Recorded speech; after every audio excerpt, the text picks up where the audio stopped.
Assalamualaikum warahmatullahi wabarakatuh. Hari ini kita akan melanjutkan video yang kemarin mengenai pembuatan laporan keuangan konsolidasi dengan metode EQT, di mana laporan itu dibuat pada akhir periode ya. Kemarin sudah saya jelaskan sampai dengan jurnal penyesuaian. Nah, hari ini kita melanjutkan membuat jurnal eliminasi, tapi masih ada satu jurnal lagi yang belum saya jelaskan, yaitu membuat jurnal penyesuaian berkaitan dengan amortisasi goodwill ya. Walaupun laporan dibuat pada akhir periode, tapi goodwill itu yang akan diamortisasi datanya diambilkan dari di awal periode ya. Jadi untuk mencari goodwillnya kita bandingkan antara harga perolehan dengan nilai bukunya. Kita lihat nilai buku itu berasal dari modal saham dengan laba ditahan, yaitu modal sahamnya 100.000, laba ditahan ini kita kalikan dengan persentase kepemilikan ya, sama dengan ini kita kalikan dengan persentase kepemilikan, maka sama dengan 85 juta. Kemudian yang kedua, laba ditahan kita kalikan dengan persentase kepemilikan 46 juta dikalikan dengan 85% sama dengan 39.100. Nah, ini kita tambahkan sama dengan 124.100.000. Itu adalah nilai bukunya. Kemudian kita bandingkan dengan harga perolehan 134.300, maka selisihnya adalah 10.200.000. Ini adalah goodwill ya.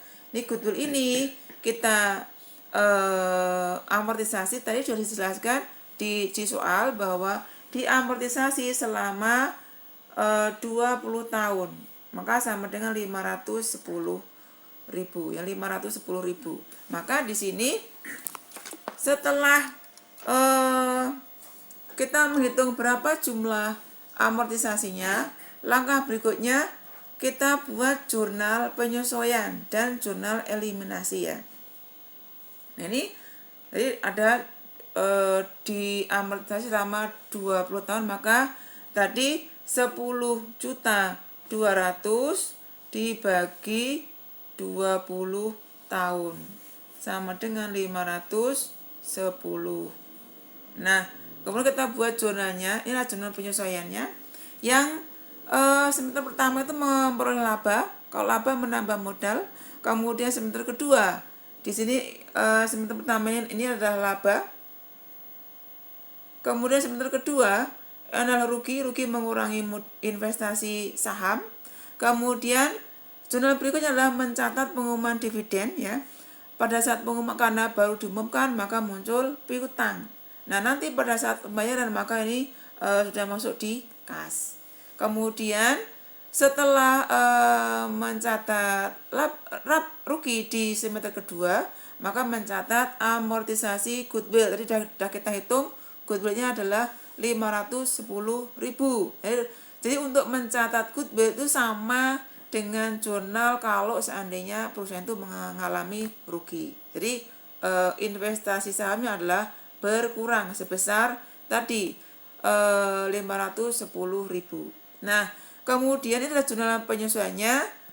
Berikutnya adalah membuat jurnal eliminasi. Nah, jurnal eliminasi ini kita bandingkan sama ya, membandingkan antara harga perolehan dengan nilai buku. Nah, diingat di sini karena laporan itu dibuat pada akhir periode, maka kita hitung juga jumlah investasi saham itu juga pada akhir periode.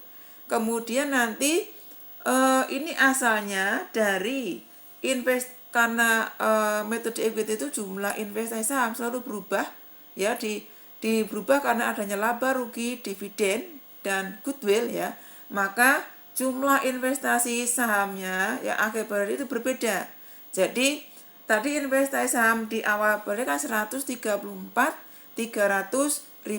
Nah, maka jumlah 137.870.000 rupiah itu asalnya dari 134.300 investasi awal, kemudian ditambah dengan, jadi di sini kalau ada di sebelah debit berarti ini menambah, kalau di sebelah kredit berarti mengurangi. Jadi ini ditambah dengan laba awal, semester awal, kemudian dikurangi dengan dividen, dikurangi dengan rugi di semester kedua, dikurangi lagi dengan amortisasi goodwill. Maka kita jumlahkan, ketemu ini 137.870.000.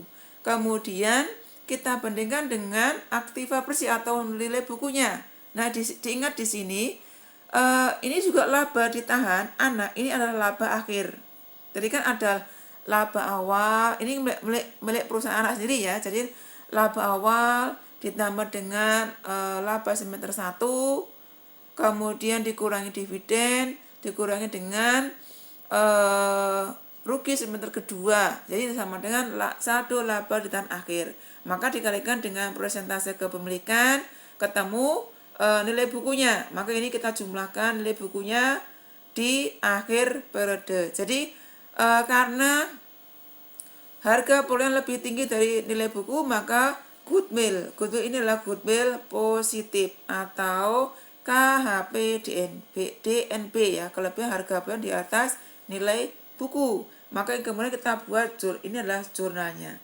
Nah, setelah kita buat jurnal eliminasi, maka kita buat kertas kerjanya sebelum membuat laporan keuangan konsolidasi ya. Kita masukkan, ini adalah sama, membuat kertas kerjanya ada keterangan, kemudian neraca PT induk, kemudian neraca PT anak ya. Di sini investasi saham pada PT Gareng itu ada eliminasi, dieliminasi berapa, kemudian goodwill.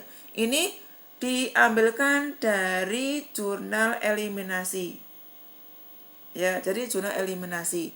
Kita masukkan yang sebelah debit, kita masukkan di debit, yang di sebelah kredit kita masukkan di sebelah kredit. Jadi saldonya sama, balance ya.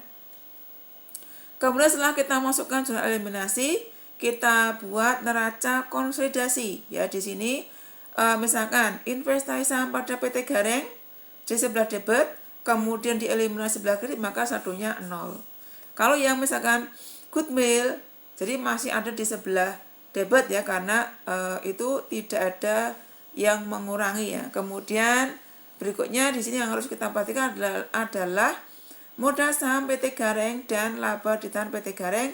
Semuanya harus kita pisah berapa kepentingan minoritasnya ya.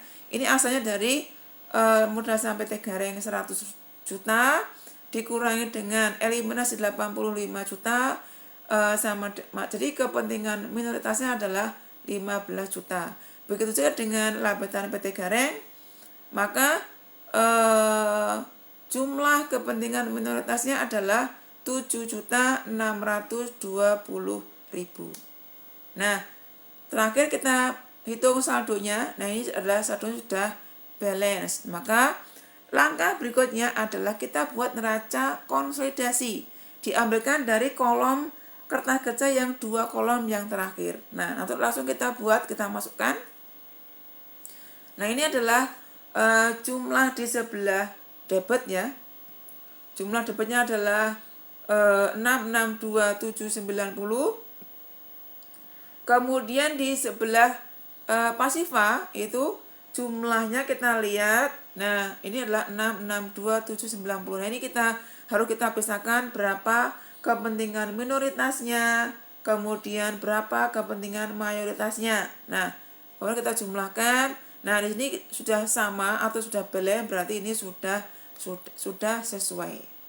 Demikian penjelasan mengenai laporan keuangan konsolidasi yang dibuat pada akhir periode. Semoga bermanfaat. Assalamualaikum warahmatullahi wabarakatuh.